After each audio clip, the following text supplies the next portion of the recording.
Apakah kau hancurkan botol minuman keras itu? Gak punya dia.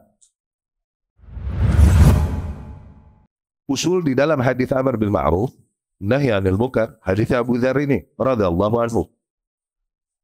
Ya. Man ra'a minkum munkaran, barang siapa yang di antara kalian melihat kemungkaran, maka agar dia merubah dengan tangannya. Dia nggak mampu, maka dengan lisannya. Dia nggak mampu, maka dengan hatinya. Nggak ada lagi bersisa kadar keimanan di balik itu, yakni setelah hati. Baik. Nah ini nanti dikondisikan kepada kondisi masing-masing. Kemungkaran yang kita lihat, apakah kita punya jurisdiksi atasnya? Tuh, punya kuasa atasnya. Itu dengan tangan.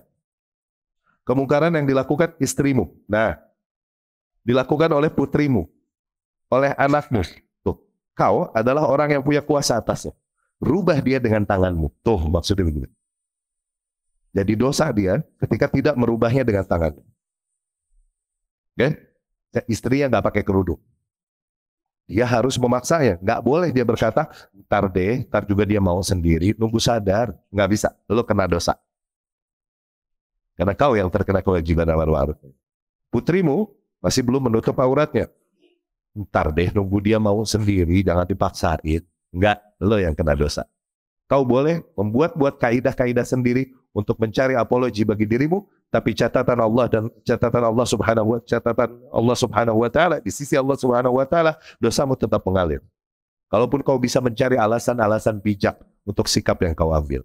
Nanti kalau dipaksa nggak ikhlas, kau bisa cari alasan-alasan bijak, tapi catatan di sisi Allah Subhanahu wa taala tetap tertulis dosa atas.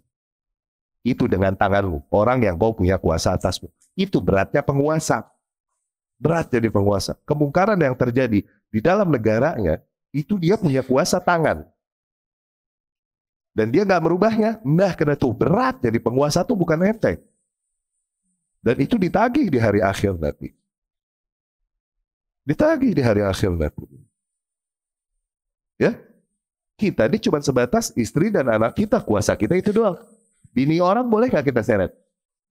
Dia keluar rumah pakai anduk misalnya. Kita seret, kita sabet. Pahalanya boleh nggak? Lu bini orang. Nggak boleh. Turunlah dari situ. Nggak bisa, kita nggak punya kuasa. Dengan tangan kita nggak punya kuasa. Oke? Nah, amar ma'ruf. Seorang adik kepada kakaknya. Gimana? Dia lebih tua. Gimana? Kalau bisa, menasihati kan? Kalau nggak bisa, bilang sama orang tua. Biar dia yang ngomong. Tuh. Dia nggak punya kuasa untuk maksa dia gitu seret. Nggak dapat. Ya. Apabila seseorang nggak punya kuasa, barulah turun. Kepada apa? Lisan minimal. Oke? Nah, orang yang terjadi kemungkaran padanya ini, apakah orang yang punya kedekatan denganmu, sehingga kau bisa menyampaikan kepadanya dengan lisanmu bahwa yang terjadi ini adalah sebuah kemungkaran yang harusnya nggak begini. Ya? Jangan juga orang nggak kenal yang samperin, lu kok nggak pakai kerudung lu? Jangan. Itu nanti nggak punya kuasa lisan atasnya. Ya? Jadi kita jalan-jalan ke mall, melihat seorang wanita masih berpakaian yang membuka auratnya, terus kita samperin aja, amar ma'ruf nahi munkar bil lisan. Neng pakai kerudung apa?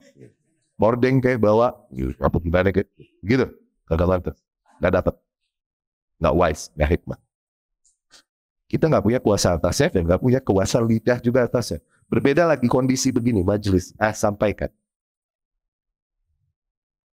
Ya, emang orang datang mau mendengar. Baik, itulah salahnya sebagian kelompok yang bergerak di jalanan dan dengan nama amar ma'ruf nahi munkar menghancurkan tempat-tempat maksiat. Itu salah. Ngancurin warung-warung yang jual minuman keras. Yang dihancurin warung kecil lagi. Padahal mah kalau mau belajar gila, pabriknya dong sikat. Kalau mau gila kenapa nanggung? Gitu. Pabriknya sikat. Enggak, pabriknya berkhiar. Kenapa? Pabriknya nggak disikat. Yang disikat orang yang nggak punya kuasa. Warung kecil pinggir jalan dihantemin. Itu ngaconya ormas itu di situ. Kalau mereka paham, mereka meneriakan amar ma'ruf nahi munkar. Kalau mereka paham kaidahnya amar ma'ruf nahi munkar, harusnya nggak begitu. Kau tak memiliki kuasa atasnya. Ya nih, tetangga ente, dia punya, misalnya ente mampir ke rumah tetangga ente. Kemudian kau melihat minuman keras di rumah tetangga ente. Apakah kau hancurkan botol minuman keras itu? Lah punya dia. Hah? Punya dia. Atau dia mampir ke rumah ente bawa belanjaan nih. Ngobrol, asyik ngobrol, terus pulang lupa belanjaannya ketinggalan. Pas kita mau balikin, di dalamnya ada peci miring. Minuman memabukkan ya. Jet, kita boleh hancurin nggak di dalam rumah kita? Boleh kita hancurin nggak? Nggak boleh, punya dia. Nggak boleh. Balikin. Punya dia. Babi tetangga. Babi haram kan? Khilafiyah gak?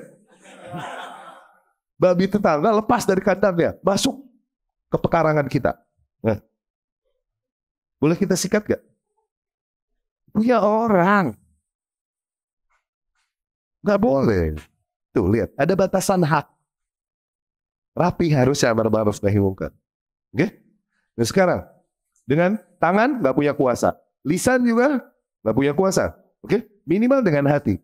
Dengan hati adalah ketika kau berada di dalam sebuah kondisi kemungkaran, harusnya hati ente nggak betah, cabut dari situ. Nah ini udah kondisi kemungkaran atau sesuatu yang bertentangan dengan syariat, dengan sunnah, ente masih bertahan di situ, itu mah hatimu pun meridhoinya. Sebagian orang bilang, Ustaz, Anda nggak ikut sih tahlilan, cuman nggak enak aja ya. Anda duduk aja situ nggak ikut baca, salah. Itu lo kena hitungannya. Kena hitungannya. Kenapa? Karena kau diam di situ. Berubah dengan tangan enggak, mengingkari dengan lisan. Ini bid'ah, enggak juga. Yang ada apa? Hatinya aturan mengingkari. Hatinya mengingkari nggak bakalan betah dia di situ. Ini betah dia duduk situ. Oh, hatinya juga betah di situ. Tidak bersisa keimanan sedikit pun di balik itu. Loh, itu maksudnya. Ya? Loh, hadis usul pertamanya hadis Abu Dzar. Kemudian ma'rufnya apa? Ma'ruf ma'arrafahu syara'. Ma'ruf adalah sesuatu yang dinilai ma'ruf oleh syariat. Awas, patokannya syariat ya. Qala Allah, qala Rasul. Mungkar ma'angkarahu asy-syara'. Mungkar adalah sesuatu yang dinilai mungkar oleh syariat. Enggak dikembalikan kepada selera masing-masing orang. Enggak. Ma'ruf adalah sesuatu yang emang dinilai ma'ruf oleh syariat. Mungkar adalah sesuatu yang emang dinilai mungkar oleh syariat. Patokannya kembali kepada syariat, nggak kepada tradisi. Ya? Nggak kepada selera. Nggak. Ya?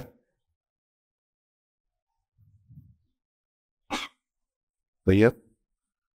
Dasar pertama seseorang menjalankan amar ma'ruf nahi munkar, dia harus al-ilm. Gimana? Selain niat ikhlas, benar, lillahi ta'ala nggak nih? Dia mendirikan amar ma'ruf nahi munkar ini, oke? Selain ikhlas, jelaslah ikhlas mah ya, semua amalan. Ilmu. Jangan dia menjalankan amar ma'ruf nahi munkar ini, dia kira hal ini adalah hal yang ma'ruf sehingga dia seru manusia kepadanya, padahal ini munkar. Awas. Dia mengingkari sesuatu, dia kira ini munkar, padahal ini ternyata sesuatu yang ma'ruf menurut syariat. Maka perlu ilmu. Atas apa yang kita seru manusia padanya, atas apa yang kita ingkari pada manusia, kita perlu ilmu. Belum lagi nanti dilihat efeknya. Dengan mengingkarinya, apakah akan jadi madharat lebih besar? Oke, fix ini mungkar. Tapi dengan mengingkarinya, apakah nanti akan jadi madharat yang lebih besar? Makosidnya dapat apa enggak? Tuh, itu perlu ditunda amar ma'ruf nahi munkar. Kalau dengan mengingkarinya, nanti akan menghadirkan justru madharat yang lebih besar, kerusakan yang lebih besar, maka pada saat itu amar ma'ruf nahi munkar harus ditunda. Tuh, mesti pinter nggak orang nimbang-nimbang? Di situ seorang dibilang alim. Seorang dibilang alim.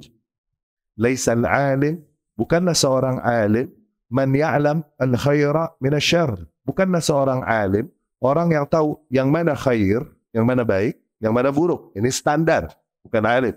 You know, standar, ya kan? Asal nggak jatuh aja distandari. Cuma asal nggak jatuh. Ya kan? Walakinnal alim man ya'lam khairal khairain wa syarras syarrain. Tapi seorang alim adalah orang yang tahu yang mana di antara dua kebaikan, mana yang prioritas yang diduluin. Di antara keburukan, mana yang paling rusak, yang harus lebih di. Ini kan perlu ilmu kan. Ibnu Taimiyah rahimahullah ketika berjalan bersama para anak-anak muridnya dan lain-lain, melewati sekelompok orang-orang Mongol yang lagi teler, mabuk-mabukan dan lain-lain. Murid-muridnya mau bergerak untuk mengingkari mereka dan menghancurkan kendi-kendi khamr itu kan. Mau bergerak begitu, ditahan sama Ibnu Taimiyah. Jangan. Biarkan saja mereka. Khamr haram nggak? Haram. Kira-kira muridnya Ibnu Taimiyah bisa nggak menghadirkan dalil haramnya khamr? Bisa nggak? Segala murid Ibnu Taimiyah nih. Innamal khamru wal maisir bisa nggak? Bisa. Tapi jangan. Ibnu Taimiyah rahimahullah, kenapa ya Syekh? Kenapa nggak kita ingkari mereka?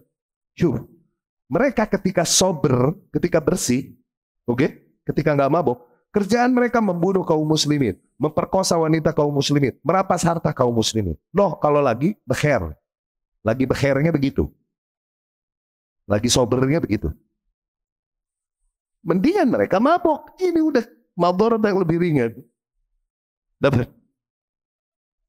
Itu aneh. Ya,